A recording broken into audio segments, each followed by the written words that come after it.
This is Marsha Stonehill with Melt the Ice. Today on Operation F.L.O.W, I have a married couple with me, Miranda and Anne. I met Miranda and Anne at the Transgender Day of Remembrance.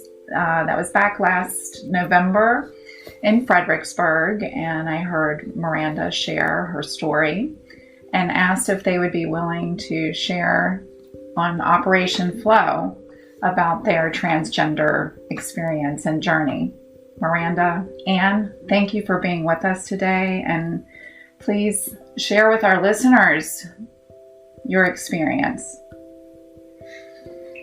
Well, there's an open door. Thank you for the invitation. We appreciate this opportunity. Where to begin? Honestly, this is a journey we've been on together for almost 4 years now. October of 17. October of 17 was when I got my first makeover ever, at the advice of a wonderful friend who said it may help you to put some of the feelings and thoughts that you've been having together. It might sound, she literally said, it might sound crazy, but get a makeover, get a transformation, and see what it does for you.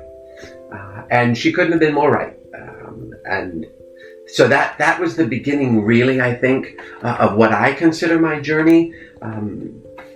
The more I move through this journey, the more recollections there are from my childhood, from throughout my life, that one could say now make a great deal more sense. Perhaps things kind of click and go together.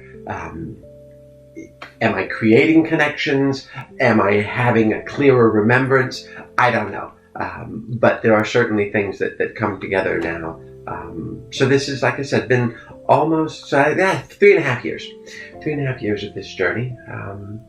And of course, yours is very close to that, because I did not wait long. It did not take me but a few weeks to realize that this was real, and I could not keep a secret. I couldn't let this be a secret between us. So I had to come out to Anne and tell her. And so very, very shortly after. So my journey started in December of that year. And I remember vividly, I had been out with a friend for dinner and had, a little girls' night together, a co-worker, so much fun. And I remember coming home, changing, kind of getting ready for bed. And I could tell that he was struggling with wanting to tell me something, And I remember, hey, what's wrong? What's going on? And it took forever. It felt like forever. Mm-hmm. It probably took a good, maybe about 30 minutes before, and here I am. All these thoughts are going in my head. I'm thinking, really, literally thinking, he's going to tell me that he's been having an affair.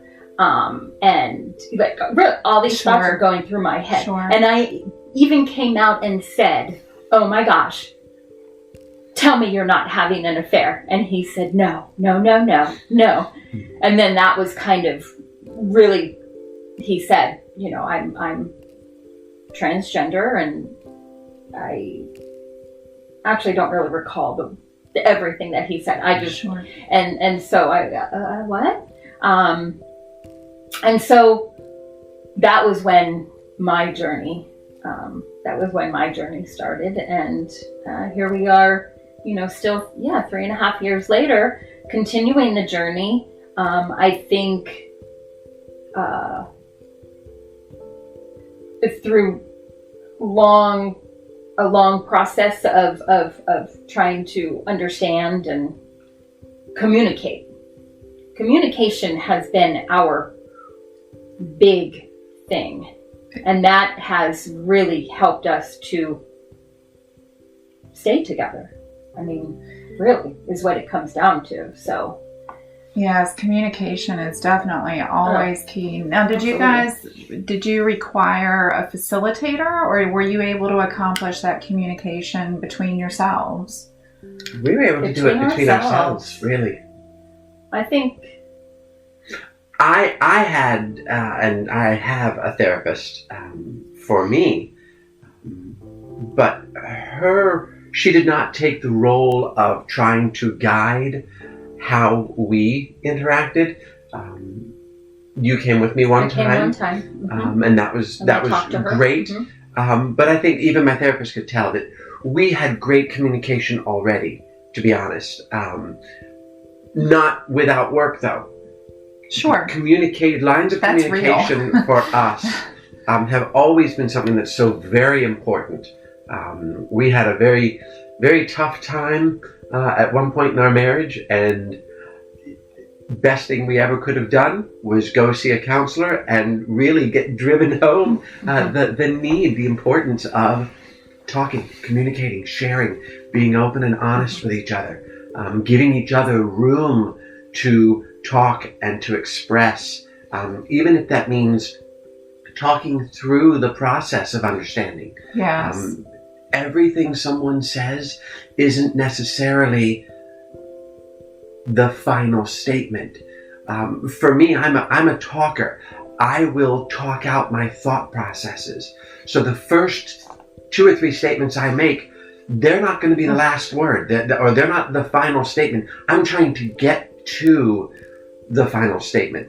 She knows that, and that's great. She lets me go on, and then I would usually sort of get to this, okay, so what I think I'm really saying is, and that's sort of how that works for me. But we know this because we've given each other the room to do that. I know that she needs time room. Okay. She needs space. Mm-hmm. She needs me to wait for her answer, for her response. However long that might be. Just for our listeners and for my own clarification, now how long have you been married? It'll be 28 years in July. Wow. And then there was no hint of this. So the first 24 years, were you internally struggling, Miranda, with the transgender issue internally, or, No, I won't say not at all, but no, I wasn't struggling with it. I'm a retired Marine. I spent 30 years in the Marine Corps. The vast majority of that in infantry. I at this point would say that the majority of my time was spent just muzzling, tamping, burying all of that so well that I didn't even realize I was doing it. Very powerful statement. And of course, that's easy to do in the environment I lived in and worked in, and honestly worked so hard to thrive in. They say something in the neighborhood of 40% of transgender people served in the military. Huge numbers. It's amazing when you consider how, I'll say, not welcoming that community has been. What is it that draws so many of us to the military? I think it's that idea of I can absolutely immerse myself in something else that's not just a job. It's very much part of trying to be something, being a part of something.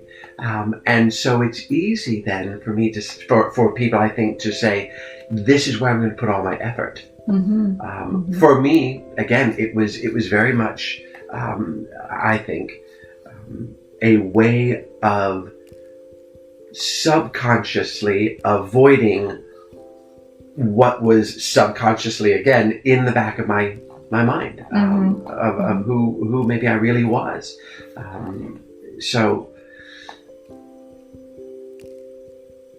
it wasn't honestly until I came upon a major career, we'll say, speed bump, pothole in my path. And I had a wonderful person who said, don't just do some real work career thinking. Do some personal introspection. You're at a point now in your career where maybe this could influence you to take a much larger, take a hard left or right and not just a little bit of course correction. And I said, oh, okay, I suppose so. And I really embraced that, and I did.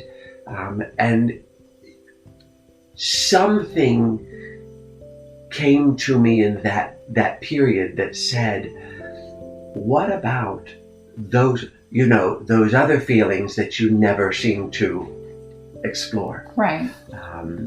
And that was really kind of how it came to me. And coincidentally, here's the specific story a bit there. Coincidentally, no kidding, I got a friend or a connection recommendation from LinkedIn. This was not another person reaching out to me saying, hey, can I be in your network? This was LinkedIn saying, hey, we think this person and you should have a connection. LinkedIn has never sent me a recommendation, and before or since.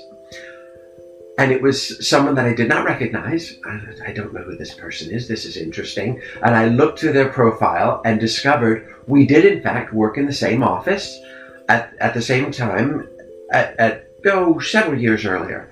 And I just thought, this is crazy. It wasn't that big an office. I knew everyone. So I sent a message. I reached out and said, LinkedIn says we ought to know each other, but I don't recall you at all. Mm-hmm. And I got a response back that said, you wouldn't. You would know this male person. And she came out to me and said, I'm transgender, I've transitioned, and after I retired, yada yada. I hope that doesn't offend you. I hope that doesn't put you off or anything. And of course, my response was after reading this message 2 or 3 times, oh my God, I need to talk to you. This couldn't have been more serendipitous. Oh my goodness. No kidding. And she was the one, after several back and forths, she said, go get a transformative makeover. See what it does for you. So that's how that came about. That was how it came about. Yeah, and then of course it was, the flood waters. Yeah. After that. And did you have any suspicion or any intuitive sense of any of this at any point throughout your all's relationship? So when the first conversation happened, you were blindsided then? Yes. Okay. I had no idea. No clues, no intuition, no nothing. Okay. So yes, I was blindsided. But, starting the communication journey that really has brought us closer, starting that and talking about it, and I'll tell you, originally I was of the mind of, okay, I don't understand transgender. They're made in, people are made in God's image and likeness, and so how can he, if he feels that you were born a girl, you should be a girl. How can you feel like you're the opposite? Stuff like that. Thank you for saying these things, because I know that's probably one of the biggest struggles that people have. Yeah. Oh, absolutely. Because that was my initial thought.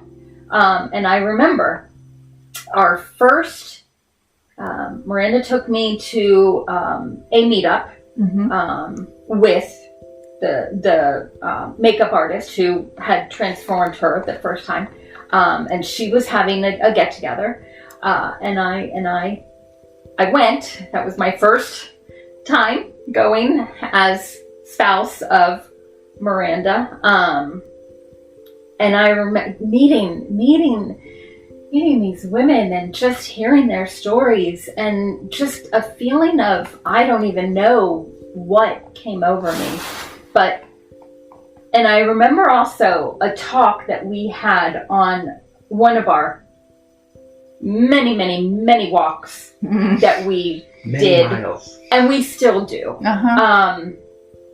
And even before the pandemic happened, we were walking. That was kind of our time, to talk about.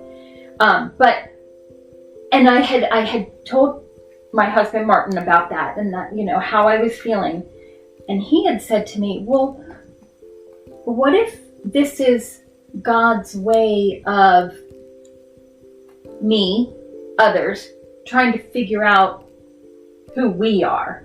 Mm-hmm. And I just, interesting. Mm-hmm. And then, so going back to that meetup, so we had a great time. And I remember telling one of the women there, how I initially felt that, you're made in God's image and likeness. And so how does this happen? And I told her about, our conversation and how really, honestly, the conversation that I had with my husband about that totally flipped. Then I became more, oh my gosh, these are humans. These are people too. They have feelings. They have emotions. Just like me being a cisgendered woman, they're the same. They want to be loved. Everybody wants to be loved. Who doesn't want to be loved? But they have those same feelings. Mm-hmm. And who am I to say, no, you can't feel that way. Right. That is not for me to say. And so that was kind of my transformation, was that realization of they're people too. At the end of the day, they are people too who want to be loved just like anybody else in the world. And they have feelings and emotions just like everybody else. Mm-hmm. And so that was kind of my change. And so now I'll, we'll talk about a whole bunch of stuff, and I'll be like, hey, we should do this and we should do that. We should have a social meetup. You all should do something community-wise and blah. I'm going on now about it, but you're all in. I'm all in. Yeah. I mean, and I think also too, I do still struggle. There are times I do, kind of, wow, gosh, this is still hard. But we made a vow, mm-hmm. for better or for worse, richer or for poor, sickness and in health. This is the person I want to be married to for the rest of my life. I don't want,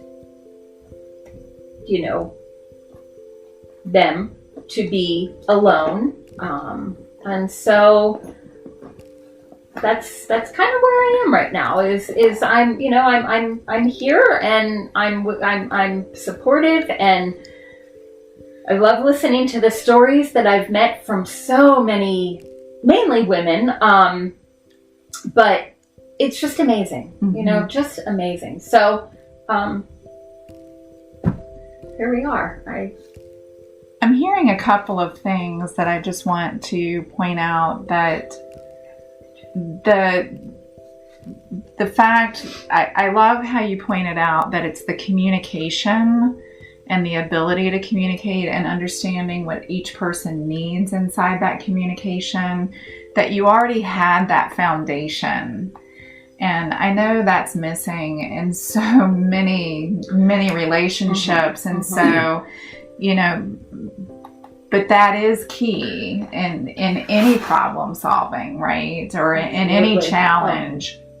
And the other thing that I heard is, even though you, Anne, came to the table with the traditional religious influence, mm-hmm. and mm-hmm. felt very confused and conflicted about what to do, you also were willing to be flexible, and you were willing to learn, and you were willing to have the conversations, and you were willing to explore. You went places with your husband that you learned as a transgender woman, and you were open and you weren't afraid to be open. And, I think sometimes maybe some people are afraid to let themselves be that open. Oh, absolutely. Yeah, so you're modeling beautifully just the power of unconditional love and the importance of being able to reflect in a really thoughtful way. And this didn't happen overnight. Let me tell you what, this did not happen overnight. No, it has been a journey for both of us, really. And individually, but also as a couple too. Yes. And it's still something that things will come up, issues, whatever, and okay, all right, and we talk about it. But this was not like my transformation was. It took some time. It did take some time. We started out with boundaries. How far could Miranda take a conversation? I remember the first time talking about zipping up her dress.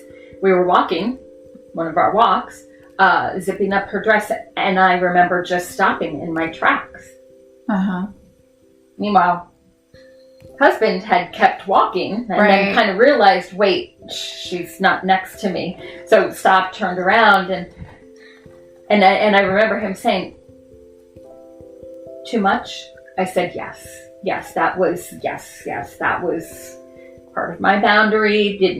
Can't. So, so we set some boundaries early on. And we've kind of expanded, the boundaries, and we're able to open up more and talk about more now. So it's been a step-by-step process is what I'm hearing. Yes. I appreciate how real you're being, Anne, that you're not painting a picture of, oh, it's this easy, just do this or whatever, but you're being raw and you're being real, that it's not easy. It is challenging, but somehow the two of you have been able to accomplish just a beautiful respect for each other and for the process, and allowed the process to continue to happen step by step. You said that, I was kind of reminded as this was happening.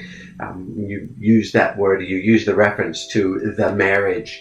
I think a lot of it has to do with our respect for marriage in general. And ours. We have 4 children, and I've told all of them I tell them a story that I'm not going to tell now, but essentially the bottom line is, you want to look for someone who is more interested in you being the best you can be than themselves. Yes. That's the marriage partner you want. We believe that. We both feel that way. And we work on that. That doesn't mean it's perfect all the time. But at the end of the day, at the end of the conversation, at the end of the challenge, it always comes down to, and from both directions, but what can I do to help you get where you need to be? Beautiful. And that's really one of the most important things to keep in mind, that if you don't have that marriage foundation, all of the other little tidbits of information, tips, tools, techniques, they're not going to last. At the end of the day, that is probably what is most important, because after that, well, I just happen to be having some gender issues, trying to figure out exactly where I fit along the spectrum and how I'm happiest and how we can have that fit into our lives, given that we do have to function in this world with particular societal expectations and things. The most important thing, though, is that the two of us are here for each other, to take care of each other and help each other get to the end of our journeys. Like I said, it not that the transgender portion becomes easy, but when you keep it in perspective of it's secondary. to our marriage. Mm-hmm. And I will have days that I struggle and feel like it's the most important thing in the world. Mm. But it's not. In my life. Mm-hmm. In my life,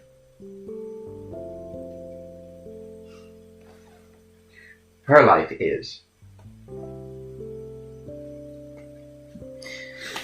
You two have such a beautiful way of relating to each other, and it's not the most common way of relating to each other, unfortunately, but it is exactly what everybody is hungry for and is thirsting for and trying to accomplish inside their relationships. And I guess, I don't know if it's emotions that get in the way or the ego, just our selfishness, all of these things. But again, what you're modeling is just so beautiful. Now, you said you have 4 children, and their ages are ranging from what to what? 26 to 13. Okay.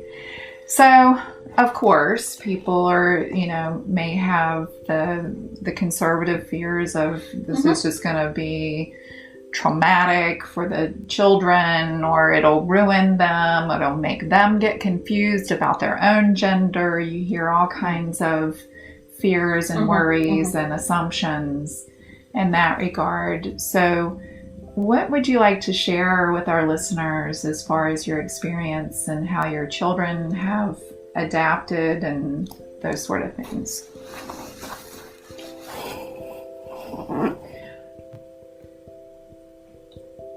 Initially, coming out to them, we had 2 who were supportive. 2, I don't want to say not supportive, but it was harder for them to understand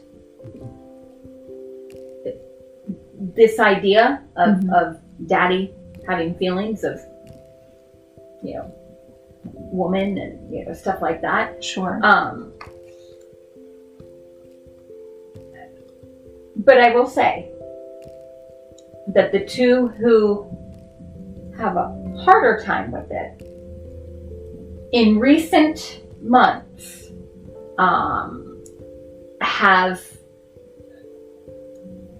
one has had a conversation. Okay. Finally had a conversation with daddy about it. Come to find out, she does have a person she talks to. So that was good. She's not keeping the feelings inside. But more importantly, had a conversation with daddy. And so that was a big deal. The other one, I remember a book that daddy had read and had suggested to her. I don't remember the name of the book. Transforming the Bible and the lives of transgender Christians. Right. So this one has a what's her major? Oh my gosh. What's she major in? Oh, youth ministry. Right. Okay. So she's got, she's got like a, kind of a religious, background.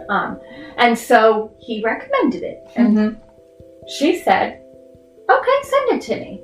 So that was a big deal too. Yes. The other 2, very kind of almost immediately, supportive. Our youngest, because she still lives at home with us, she's 13 and just amazing. An amazing teenager. Didn't bat an eye when we told her. Has been out with us many times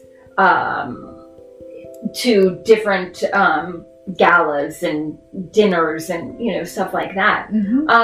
And even when she's there too, she doesn't bat an eye, with other women as well. She's really very supportive, and it's been wonderful. You know, when we told her, we were talking earlier, we just couldn't remember some of her questions that she had asked, but we both looked at each other like, what? Wow. Oh my gosh. Like these are incredible, insightful questions that you're asking. Yeah. Wow. And it was questions that we hadn't thought of, but coming from a 13-year-old's mind. Yes. A different perspective on the world, on life, on everything. Just so I think things have, with all four, are better. The one is married. Son-in-law, totally cool with it. Okay. Totally cool with it. He's like, okay. He and his wife have conversations as well, so that's good too. Yes. Another one has a boyfriend who, hey, you do you know, like right. it really again doesn't mind, you know, is good with it. So it like I said, in the last couple of months with the two, it's been a better, some more baby steps. Yeah, baby steps. And that's honestly, that's all you can ask for. Sure. Really, that's all you can ask for, because it is a, wow, wait, what? You're, what? So. But they were all, everyone was initially supportive, and quite clear about where they stood. I came out to each one of them. The youngest is the only one we told together. Right. Came out to each one in order. Went from the oldest on down, and the oldest said, basically, "Okay, all right, got it.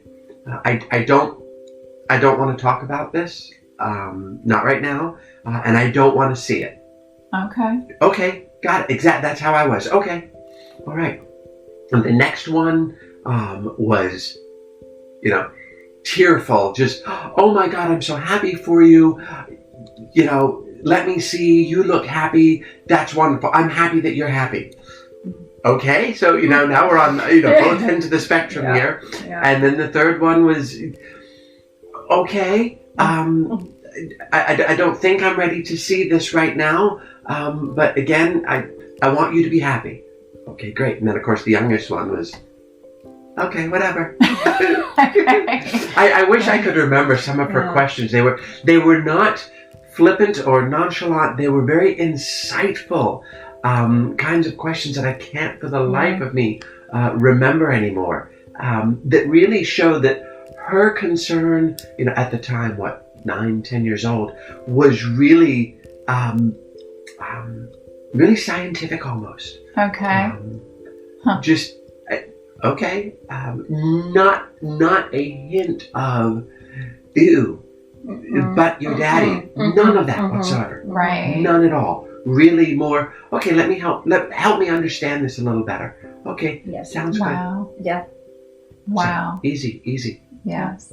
And my entire family knows, from my mother down to nieces and nephews. They all know. Yeah.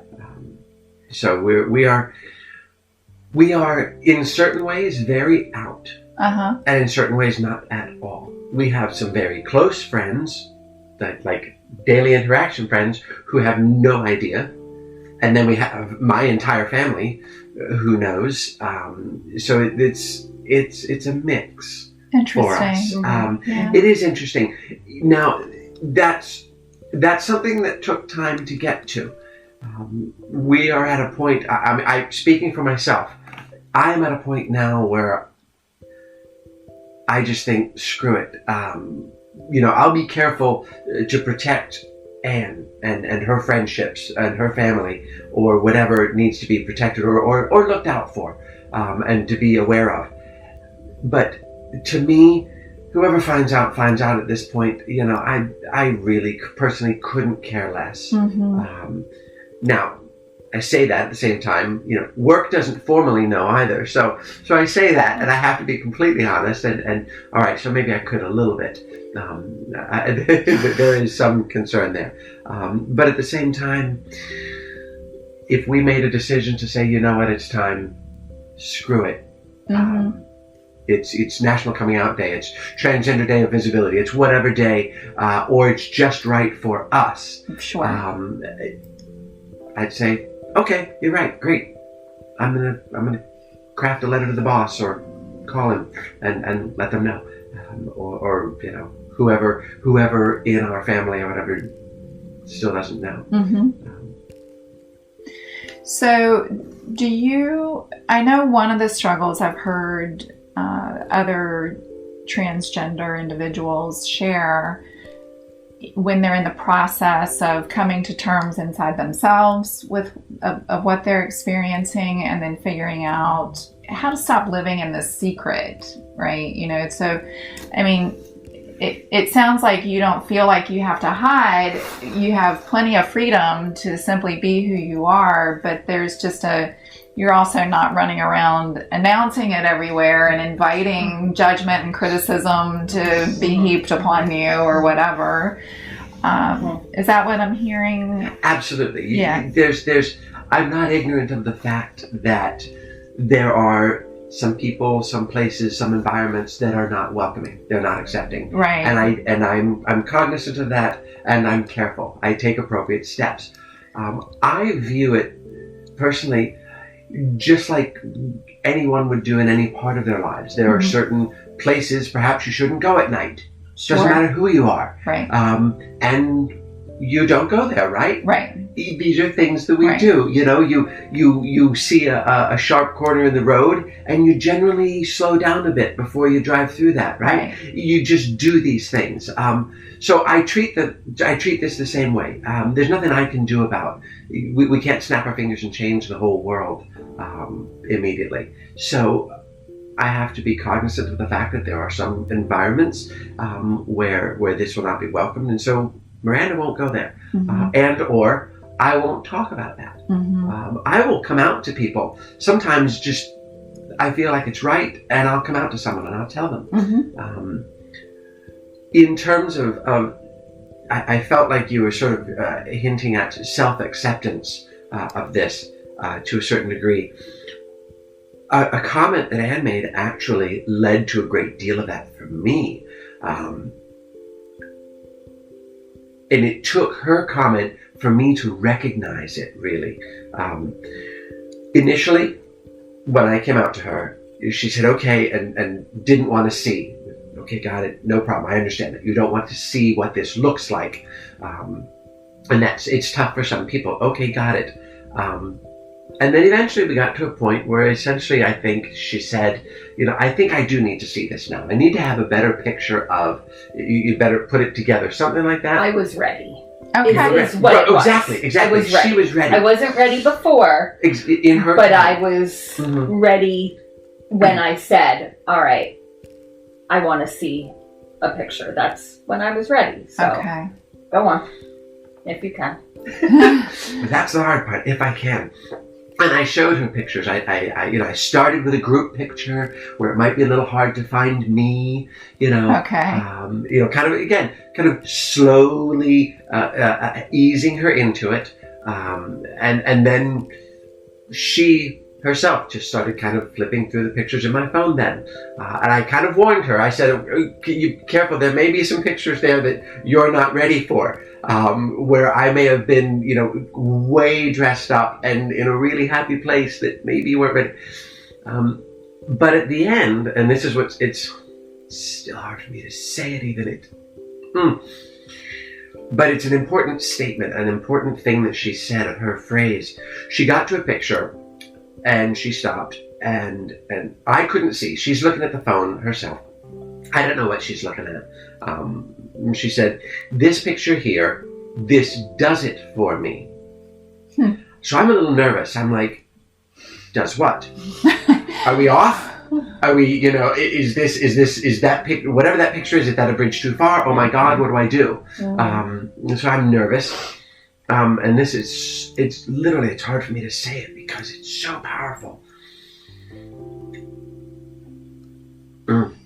She said, this picture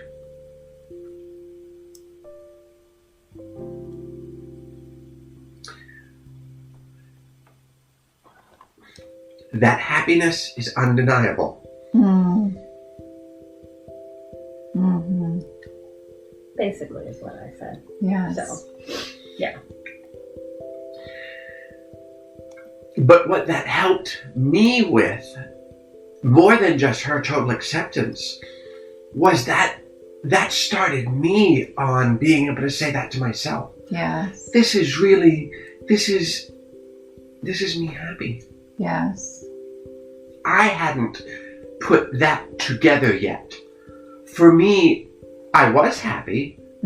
I saw Miranda for the first time and thought, oh my God, wow, this feels good. And I would go out, I'd been out several times, I feel good. I enjoy my time with my friends who are also transgender.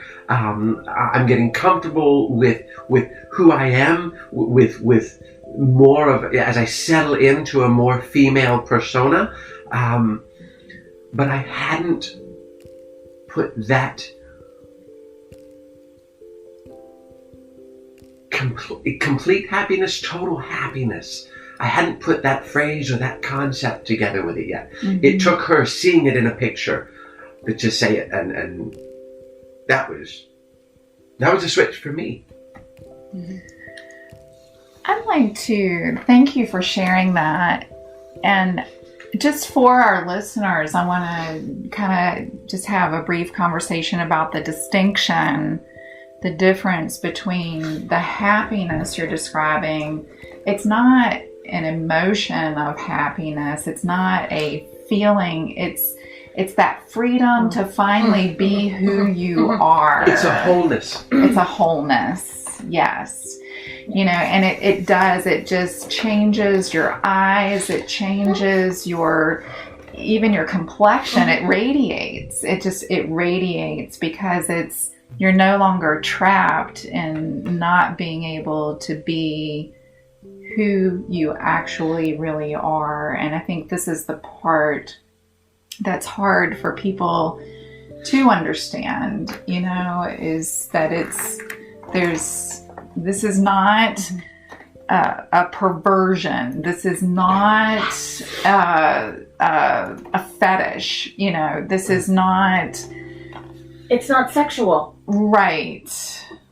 It's not. Correct. And yes. I think that's one of the big misconceptions. Yes. And I've read it in the paper the last few weeks, letters to the editor. Oh. No. This is not a sexual thing. Right. And a lot of people think, you know, oh, well, we don't want our daughter to be in the same bathroom with a man who's a woman, you know, like they fear that. And, right. But that's plot twist. Not what it is. No. It's not twist. it at all. They already have been, and you don't know it, which is the point. Right. People Right. go to the bathroom too. Go to the bathroom. Right. It's just Right. it's that part is just, come on, people. You don't have to be supportive. You don't have to, I don't know, but just know that there are people who are struggling with everything across the board, you know, not just gender, but alcohol and, you know, just everything. And, you know, everybody just be willing to lend an ear and listen. And learn. Yeah. Yeah. Learn really is the big thing. Yes. It really is. Yeah. I mean, I've learned a lot. Yeah. Yeah. Wow. But I'm still learning too. Of course. We all are. We're all still learning. Right. You never stop learning. And that's part of our journey. We're supposed to always keep keep learning, you know. Exactly. So This has been just such an incredible conversation, and I have no doubt that this information will be very powerful and freeing for many people, I think. Can you remember the name of that book again for our listeners? Yes. Transforming the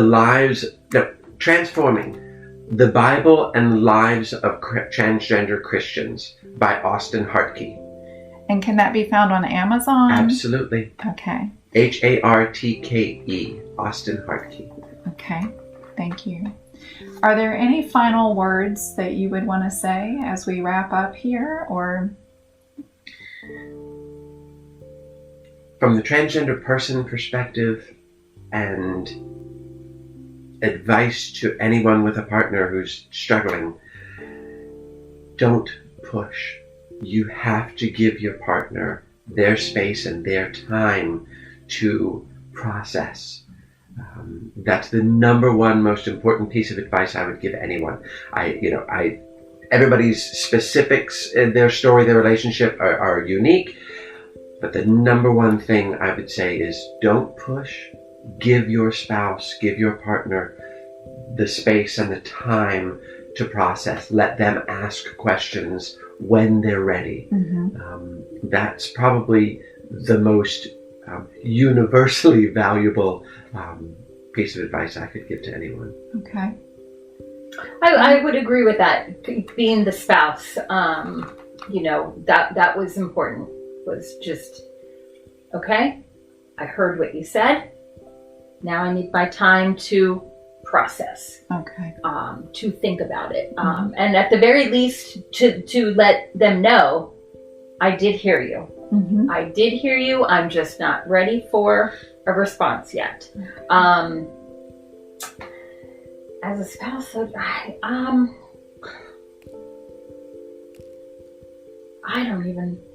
I liked yours. Just give them time. Boundaries are a big, important, for me, was an important thing as well. Talk about them and share them. Right. You need to know. You can't, okay, I'm not ready to talk about what you're wearing or makeup or, that kind of thing. Right. My boundary is such and such and such. And when I'm comfortable, then then we can talk about it. Okay, here's my next boundary. It's this and that and that. Whatever. Ears pierced. Yes. So 9 weeks ago. So that took a while. Because that was part of my boundary. Okay. But boundaries are for me, were a big thing too. Actually still are, so. You have to talk about them though. You really do. Communication really is the big part of it. I mean, there are times I'm still hesitant or nervous or scared even to bring something up. And as well as I know spouses as well. But we do. And as hard as that conversation is to hear and can be to have, we still do it because we are the other person's person. And so but communication really has truly helped us. It's brought us closer. We have a better our marriage is better now than it was 4 years ago. Crazy as that seems. I love what you just said. We are the other person's person. That's you have to be. Yeah. It goes right along with. Yes. Don't get. The story I tell is essentially, I call it marriage isn't for me. Right. You're right. It isn't for you. It's for your partner. Right. That's the point. Right. So, yeah. Beautiful. But, anybody want to talk and feel free to call or whatever, from a spouse point of view. Yeah. Do you have a public contact source that we want to put out there, or do you want them to contact Melt the Ice and then I can reach out to you? I would say contact Melt the Ice and then yes. Okay. Go that way. Mhm. So Miranda and Anne especially is putting herself, well, I know you do community service. Both of you are into the community Yes. service. So anybody who does wish then to connect directly with Miranda and Anne or one or the other for support reasons, please feel free to contact Melt the Ice at the melttheicellc at gmail.com, or you can go to melttheicenow.com and get contact information, and I'll get you connected. Absolutely. Yeah, All got it. right. Thank you both again. We appreciate it. Thank You you. bet.